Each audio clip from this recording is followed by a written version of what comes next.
may hatag og kinabuhi sa imong karon sa atong kinabuhi, no? Daghan kay mga tawo nga debate ini, no? Nga unsa man gid kay ang atong buhaton kung kita buhi pa ta.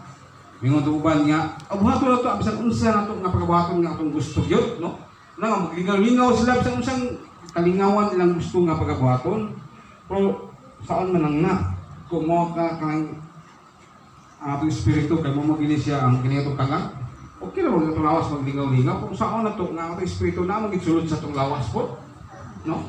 Kung ang ato ang espiritu, mawala na nila sa itong lawas, biya na niya itong espiritu sa itong lawas, ilubong mo na siya. Pero ang espiritu mo na yung katubang nga sa Diyos.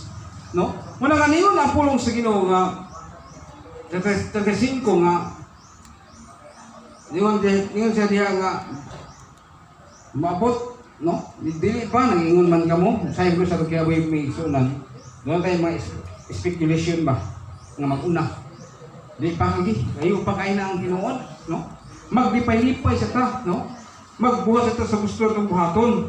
Pero atong nundungan mga igsunan nga wa ta nasayod kuno sa ang dagang sa atong kinabuhi nga muna ingon nga yung siya nga dili ba nag-ingon man kamo mga upat pa ka bulan una abot ang ting ani, no?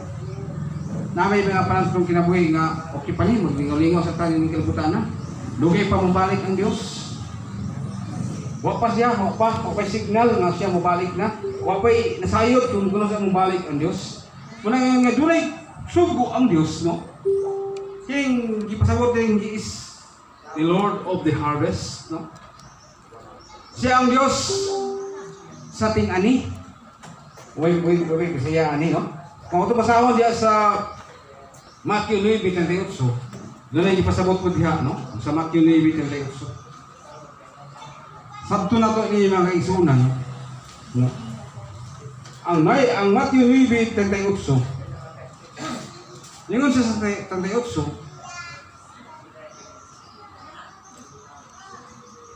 Yung sa dini, busa pag-ampo kamo sa tag-iya sa umahan, sa anihon, aron magpadala siya dugang pang mga ngani, no? Nasa kiyaboy makaigsunan. May mga panahon siguro nga nakulangan ta sa info or kasayuran. Instead doon ta nga nasayod ta nga doon na ang anihon, doon na ang pag-ani, doon na ang anihon ang ihang ang gustong anihon, no? Abi ng mga isulan, sayod ng mga sukat pa sa una. Sukat pa po sa gamay pa. Dagan ang mga tao mingon nga hapit na mabalik ang Diyos. Gani, na mga panahon sa una, mingon na nga ato nang ibaligya ang atong mga yuta kay mabalik na gid ang Diyos. Kay ang Biblia nasulti man nga hapit na mabalik ang Diyos.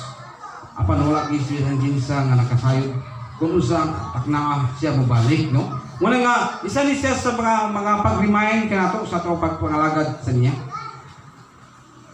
At ang hinduman nga si Ginoong Hesus o ang Diyos siya ang Ginoo sa balang kanato, He is the Lord of the harvest, no? Hinduman nato na siya makaigsunan. Sa tuod og nasayod ta nga siya ang Ginoo sa daing term yan na, no? Doon dili kita ngayon nga magkumpiyansa nga magkampante nga mingon ta nga ang Diyos na ibahala. Yan ka na. Siya na magbuot kung nasa tayo ibutang, no? Ibutang kayo kung ibutang tayo Diyos kalaglagan kay sabta niya pa kanilang kalibutan na huwag man kay pagpagkabana aron nga masayod ka sa kamaturan. Agad kayo ang mga abili mo sa akong kinabuhi mga kaisunan. Usay, na yung mga panahon ba nga namugay mga mawawalipot nga mingon sa gugulingon nga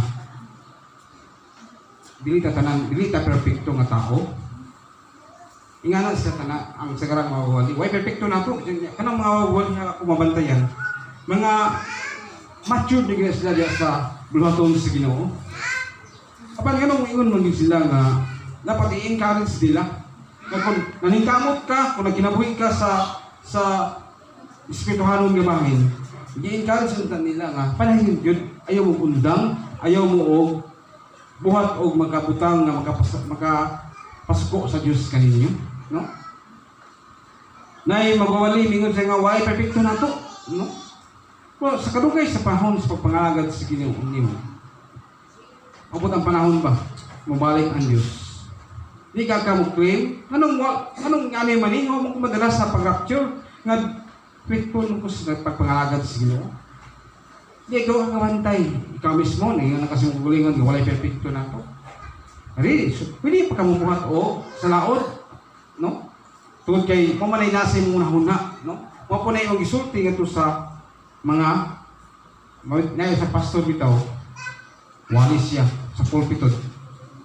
Ayan pagwali, pagtulog yun sa maayong nga pagabuhaton. Isulti niya sa mga katawhan, sa iyang mga sakop sa iglesia. Ngunit inyo ang ngayon buhaton. Di kaya ninyo ni siya. Yan po ito ang punto mga kaisulan sa lakot nga pagkastorya. Kining usa ka alagad sa Ginoo ng pangutang sa iglesia. Nakabuhatan siya sayo. Nakabuhatan siya og sa laod diha sa iyang pagpangalagad. Nya ang mga membro kay nagabantay man, gisultihan siya, no? Kung sa tubag sa pastor, kung ang membro na gani mo masayo, ala. Pira wali nga sakit yun, no? Ngano man mo?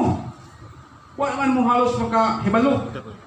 Nung makalimot mo, hitsultihan tamagid mo sa mga butang nga dili ninyo buhat o ligayan ninyo kini. Pagsadya nga siya na nakayo, mingon na siya nga, tuot kay tao pamangin ko, makasala pagin ko.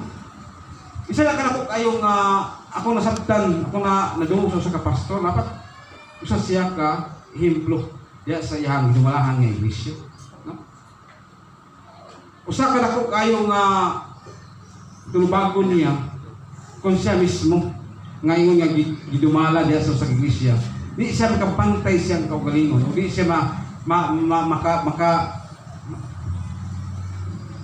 kini ato ginabuhi ko na isunan na yung mga panahon nga mo kalit lang sa imong pagbati nga wag mo sobra gid ang imong kasuko inay sa paubos sa imong kinabuhi. Wala nga daghan gyud sa mga alagad sa Ginoo nga nakabantay ka ba sa mga alagad sa Ginoo sa garan. Instead nga sila mo ihimplo dito niyo makita ang kinabuhi nga sa lawayon hinoon, no? Wala yung pinakakulba kung may tabo na sa kalagad sa Ginoo nga mahimo siya sa lawayon diya sa iyang kongregasyon, diya sa kongregasyon. Nung kaingon taw sahay nga, ano yung anak man ang hitabo, no? Kung talasayad man siya sa kamatuuran, may balo man siya sa iyang kinabuhi nga, uy, iyang ni kayan, dili angay niyang buhaton. Usahay lang sa itong lagan sa itong pagpangalagad diya sa Ginoo. Doon na magiging tayo maabot magiging nga punto nga, no? Mura pag dili na itong tagabili ang unsa ang gisulti sa Diyos dili sa itong kinabuhi. Wala gusto nimo nga ito lang yapon ang magbuot sa imong kaugalingon. Kumita na isa sa mga ako sa mong kaugalingon sa batagon pa ko kay naka-observe man ko kung alagad sa Ginoo. Mingon di ko sa mong kaugalingon nga di dili ko gusto nga mahimo nga pastor alagad sa Ginoo. Kay di ko kalikay sa ako nakita sa kalibutan nga naagi mga patintal kanako. Kung awat gid ang punto, wala ko damha, no? Nagsugod ko sa mong simbahan sa San Rafael, nakalukat ko lisensya, naghimo kong sa school teacher. Daghan kayo nakatunan ako sa pulong sa Ginoo nga ang kay na sundon gyud, uri kaya ang mga butang nga makapa hinayo na ko diha tubangan sa Ginoo. Kaingon ko sa kong gulingon nga ako nang gid siyang sundon kung sa ang pulong sa Ginoo. Leon nilang tanan makaisunan santo kaingon ko sa kong gulingon nga hindi na ko kaya. Pero itinguha na ko ang pagsunod sa kabuton sa Ginoo. Doon na pag panahon nga na nagkahimo pag bini maayos sa ko ang kinabuhi. Nami na yun kayo unta isuko. Pero din ko sa gulingon nga kanagabalak ka. Kaya man po kaingon nga kanabang kaingon ko sa gulingon wa naging panahon na nga di magpa na lang ko magpailog. Gusto lang ko mapakita ko sa pagkatawhanon nga masuko ug maayo. pagipuggan ako ang kugulingon kabahin niya. Kaya may kuman ang Dios, no? Kaya maabot lagi po ang panahon. Kaya ninyo masaya nga, He is the Lord of the harvest, no? Ang atong karong nga pagpangalagad sa Ginoo kay sunan, hindi kinakalikayang nga daghan di mga pamaagis kaaway nga ano lamang gid ka mapukan ka.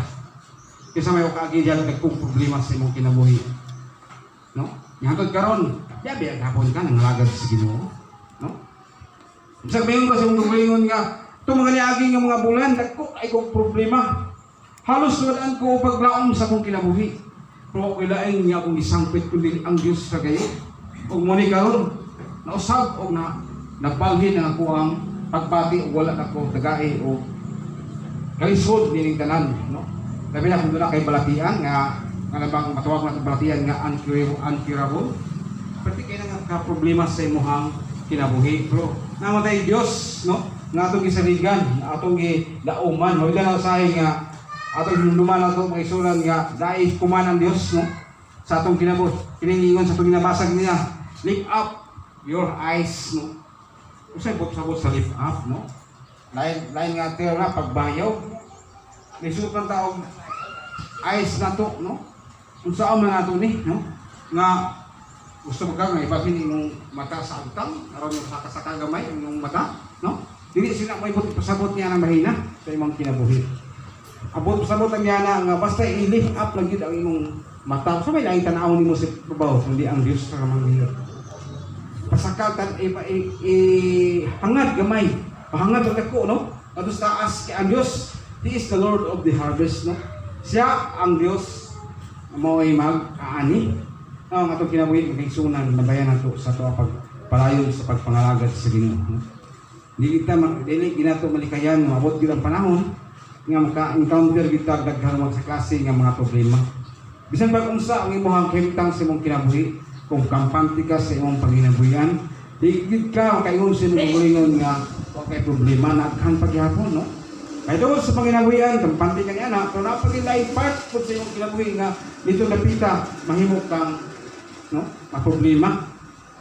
Kaya kini atong panahon karon kung wala kitay pagsalig sa Ginoo. Basin pagmabot ang panahon ba nga namatingala ka. Pag grabe naman yung problema, halisuda na ba aning ang problema ani? Kisa may angin kung makatabang ni sa pagsulbad aning ang problema, wala may lain, no? Mabila lang sa ato karon nga samtang apa mo diya sa lingkuranan, no? Bata karon daot kita sa balang maapil ang sa balang panihapon, no? Pili mo muhin. Ampo na danog hilom diha, no?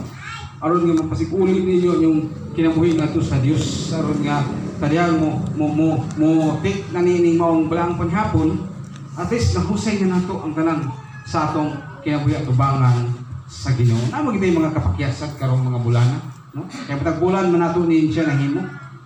Pero di ko pud mingon sa imo kung sa imong gibuhat karon wala kay paglawa at ubangan sa Ginoo. Ipabos lang imong kaulingon ngadto sa Ginoo. Aron nga human ini magikambita sa balang panhapon, no? Ang sugo sa Ginoo, no? Una nga punto nga itong pagkasukutan, dakuman. No? Sa may dakuman. Isaysay naman ginato ni sa itong ginabas. Diya sa Matthew or diya sa John 4, no?